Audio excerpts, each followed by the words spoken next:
អ្នកណាថាខ្មែរយើងមិនអាចផលិតម៉ូតូបានកុំតន់អានិយាយកុំតន់អាថាឥឡូវនេះម៉ូតូខ្មែរយើងមានលក់នៅក្នុងឃ្លាំងហាងលលយហើយម៉ូតូខ្មែរយើងសុទ្ធសាធផលិតដោយស្នាដៃកូនខ្មែរទាំងការច្នៃប្រឌិតទាំងរូបរាងហើយមានរោងចក្រខ្មែរយើងនៅក្នុងកម្ពុជាយើងទៀតរោងចក្រនៅផ្សារបឹងបេតុងនៅភ្នំពេញយើងនេះបងហើយម៉ូតូរបស់ខ្មែរបងម៉ូតូរបស់ខ្មែរការច្នៃប្រឌិតចេញមកអែមប្រព័ន្ធបច្ចេកវិទ្យាទំនើបទាន់សម័យភ្លើង LED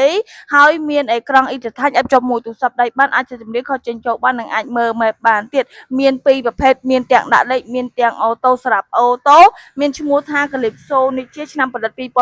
ម្លាំង 125cc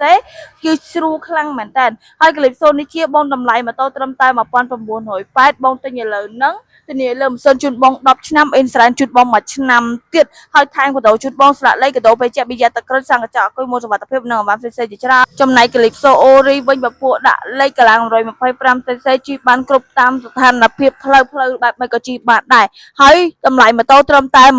1580តែប៉ុណ្ណោះថែមស្លាកលេខកាដូបេជាបិយាទឹកក្រូចសង្កចអគុយធានាលើម៉ាស៊ីនជូនបង10ឆ្នាំពេញមានសភៅធានាអីត្រឹមត្រូវបងចង់បានម៉ូតូរបស់ខ្មែរដែលមានការធានាច្រើនកុំភ្លេចទាក់ទងមករកហាងលលយតាម page តាម Telegram ឬមួយតាមលេខទូរស័ព្ទខាងក្រោមនឹងបានណាបង